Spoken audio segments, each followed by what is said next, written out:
All right, so today we're going to look at the mammal vertebrae, or the mammal axial skeleton, and this should be the last of all of the different axial skeleton videos. I held off on this one just to let you guys kind of wrap your heads around all the other taxa that we looked at, and then today hopefully we'll tie everything together very nicely for you. Hopefully it's not too loud. We are kind of pseudo outside.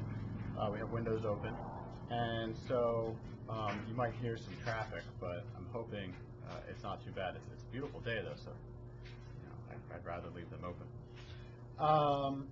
I'm rambling, I apologize, but this is what it would be like if you were in class with me.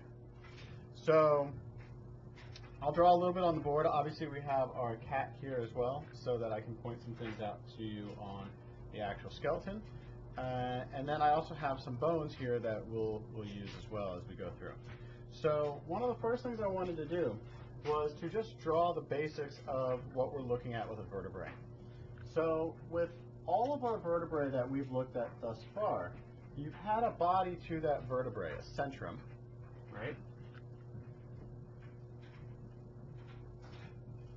And this wasn't for every single taxa. This is for those taxa that we started progressing to as we got further down the phylogenetic tree. And then we had a neural arch on that vertebrae. And this was for a lot of the taxa as we went from the fish to the amphibians to the mammals. We're seeing the same type of structure. And in fact, we saw this structure as well within the sharks. It was slightly different how everything was put together, and it was a cartilaginous skeleton with the sharks. But for the most part, we saw this neural arch, we saw these similar structures. What we're seeing with all of these is protection for that very important structure that's running along the inside of that neural arch, and that would be the spinal cord. And so this is that dorsal hollow nerve cord that we're referring to, and at this point that dorsal hollow nerve cord is being protected. So think back real quick to that phylogenetic tree that we had drawn for vertebrates. Make sure that you can label some of these major structures that we keep seeing time and again and where they come about. Where do you first see the neural arch come about? Make sure you can label that on the tree. All right. Where do you see certain processes like transverse processes come about? Make sure you can label these on your phylogenetic tree as well. And in fact, when we're looking at something like our vertebrae here, you see those transverse processes coming off of that neural arch. Right? And this becomes even more prominent when we're looking at something like our vertebrae, our mammal vertebrae. And so if I were to take one of our vertebrae here, you can see my transverse processes. If I show another one, you can see on each side, try to find a way to make it easier to see. Oop, everything's backwards. Where my finger is at is the transverse process. Gotta get used to this mirror imaging.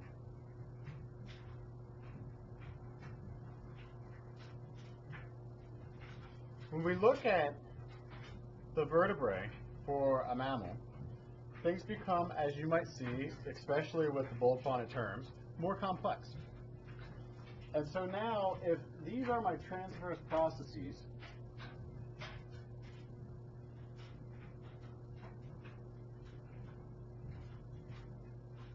below that transverse process is the pedicel. And if I look above the transverse process, this is my lamina. Right? You can think of it this way. The lamina is like the roof. And the pedicel is just like what you might think of if you put something up on a pedestal. You're using these as the support, the walls for the roof. Okay? So you have your pedicel, which are the walls, and your lamina, which are the roof. And together, they're forming the neural arch. And at the top,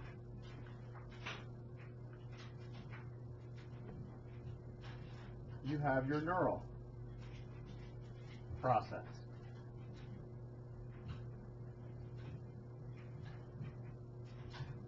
So we have now a neural process, we have a transverse process, and we've seen these before in other organisms as well. What are my processes for? Why do I have these processes? These are like an extension of the bone itself, extending out, covering more area. Why might that be a good thing? If you think about this from a structural standpoint, the more area I have of bone, the more area I have for things like ligaments and tendons to attach to. And this means more attachment points for muscle as well. So if I have a more complex bone here and more processes, very elongated processes, I have more area for muscles to attach to. And think about, when did we start really seeing a lot of these processes come about? We saw neural processes and hemal processes within fish, for sure. But they were really on a one-dimensional plane.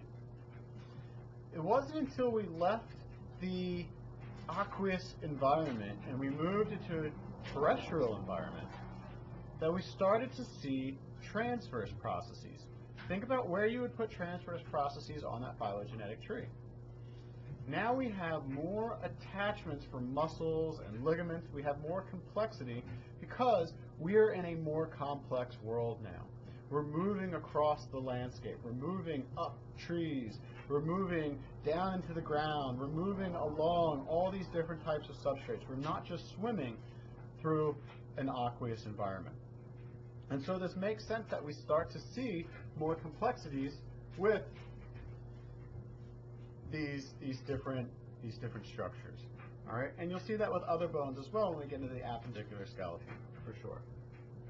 So that's why we have these processes as extra places for attachment for muscles and ligaments, and not only that, but then we can see more movement of these organisms in a more complex fashion.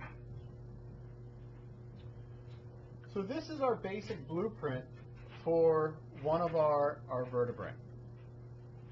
And we're at almost 8 minutes now in this video. I'm going to talk a little bit about some of the different types of vertebrae that we have within our mammals.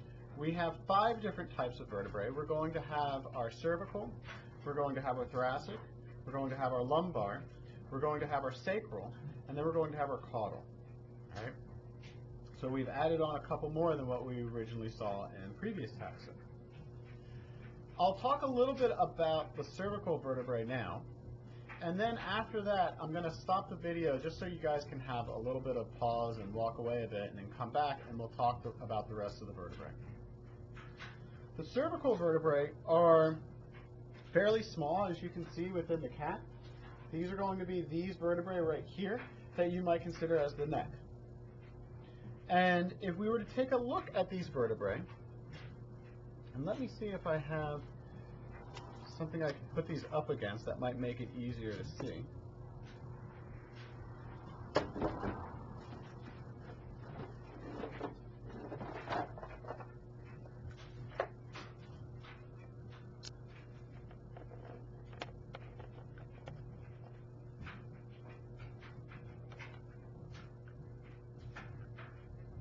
All right, running along the bottom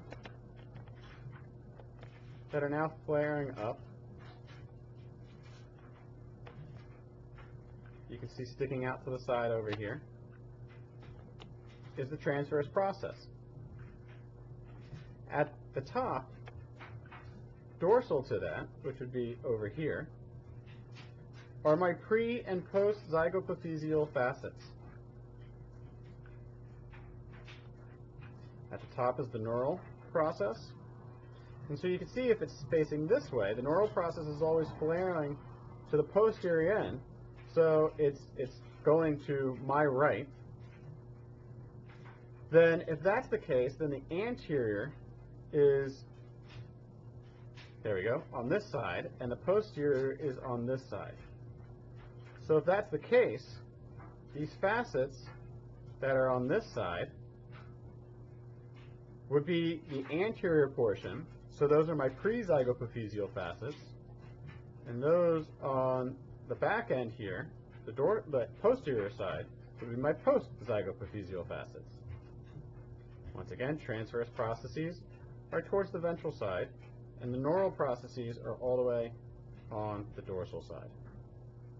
And that neural process is always inclining towards the posterior side. Okay? One of the things I want to point out with these individuals, these vertebrae, is if I turn it this way,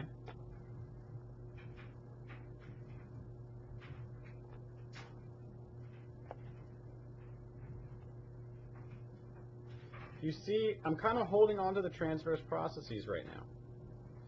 And between the transverse process and the centrum, in the center, are two holes. That's a foramen on each side, so together they're foramina, remember, that's plural, foramina. Those would be my transverse foramina. Alright, so I got something better that I can hold this with to make this a little bit easier on everybody. So now you can see things a lot better, okay, and it's a lot easier for me to hold. So once again, we're looking at the transverse foramen, and together both of them are transverse foramina. Right? And they are running through the body of the vertebrae. And running through the transverse foramen is going to be the vertebral artery. And it runs up through the vertebrae up to the head region and supplies blood to not only the head but the brain. Those are only found on the cervical vertebrae. So now if I'm looking at my vertebrae, and if you look at it head on like this and you see your foramen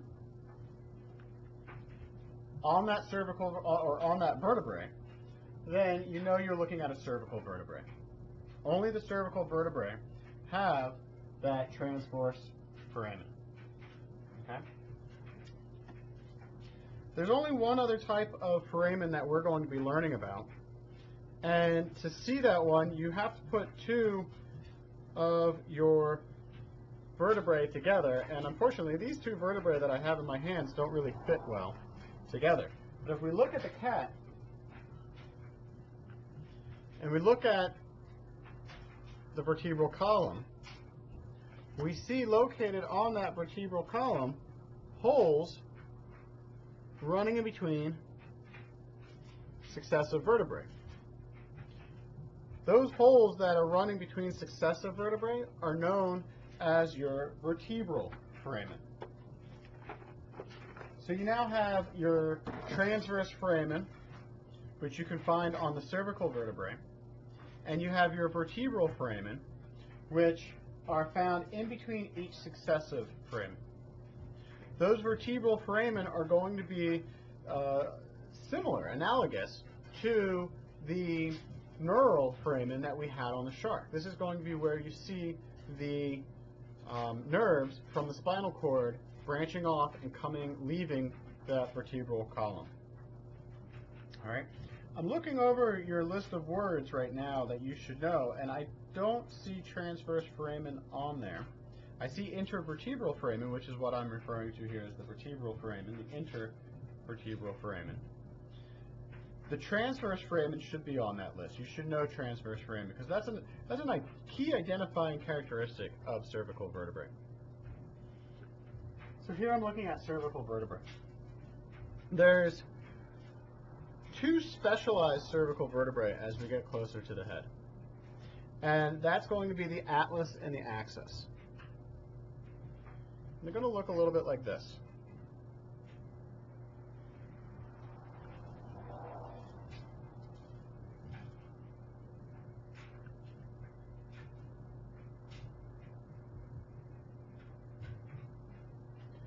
All right, what I'm going to do is I'm going to take these two and I'm going to pull them apart. Okay. And this one that I'm holding in this hand, my right hand, this would be the atlas. The one behind it, posterior to it, is the axis. So if this is the atlas, this is the axis, then running posterior to this one all the way down the body of the animal would be the rest of the vertebral column. Here's my axis. Here's my atlas. The Greek god Atlas, what did he hold over top of his head? He held the world, right? The atlas, the bone, is so named because sitting on top of it is your world. It's your skull. So the skull would be sitting here, and it's being supported by the atlas. The atlas is holding the globe. The globe is your head. Okay?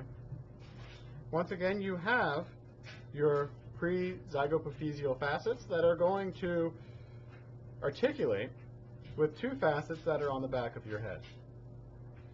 And then likewise, you see that this post-zygopophyseal facet will articulate with the pre-zygopophyseal facets on the axis. Okay? There are a couple of things to look at on these specialized bones. The first I want to point out is on the axis. Notice there's a little bump right here. You can see it sticking up. Okay, let me bring that closer to you.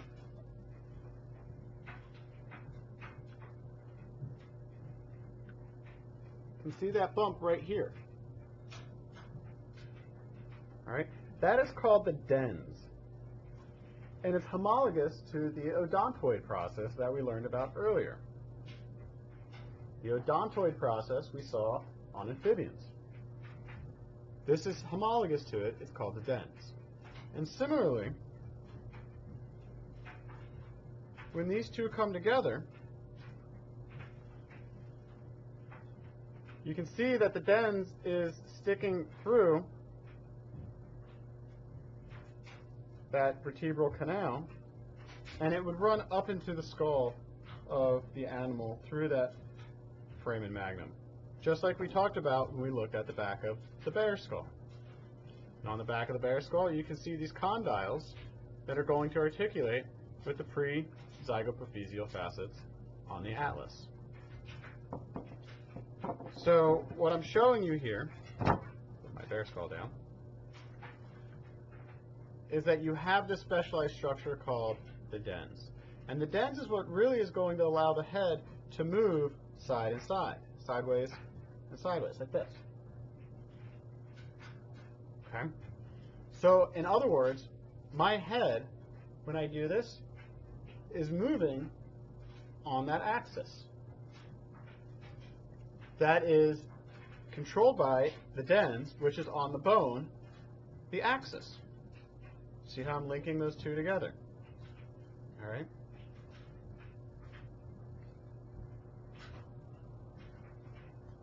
Beautiful.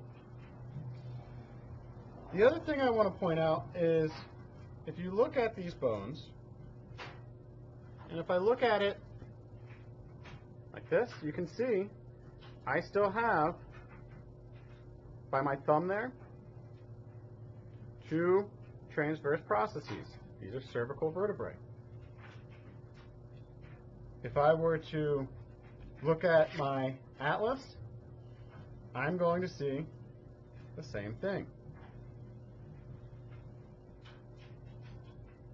There's my transverse processes, and next to the transverse processes are the transverse foramen. I also have another foramen, which you can see towards the other side.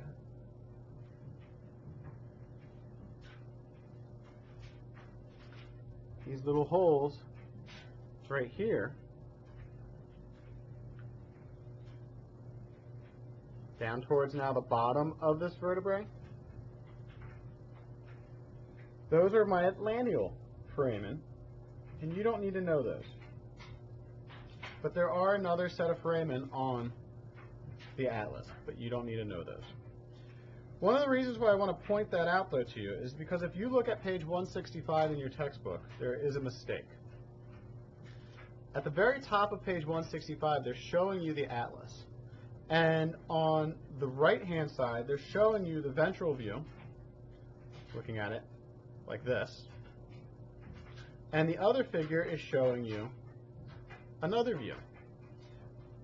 They have posterior and anterior flipped, though, on that. So you could cross out posterior and anterior on the left-hand figure on the top of page 165. And the right side of that figure should be posterior. Sorry, that's the left side. And the right side of that figure should be anterior. Okay, let me repeat that. On page 165, towards the top, you have the picture of your atlas. And on the left-hand side, the left-hand figure, not the right-hand figure, but the left-hand figure, it is showing you it looking like this. All right? This should be labeled posterior, and this should be labeled anterior. So if you're looking at your book, the left-hand side should be labeled posterior, and the right-hand side should be labeled anterior. Okay? So the big things we looked at here with the atlas and the axis were that they're similar to cervical vertebrae, because they are, and in that they have transverse processes. But the atlas is specialized in order to articulate with the skull. It's holding up the world. And the axis is specialized in that it has a dens, which is homologous to the odontoid process, which is going to allow the head to turn on an axis like this, hence the name, the axis. Okay? Imagine there's a hole going through my head. My head is spinning on that axis. All right? So those are my cervical vertebrae.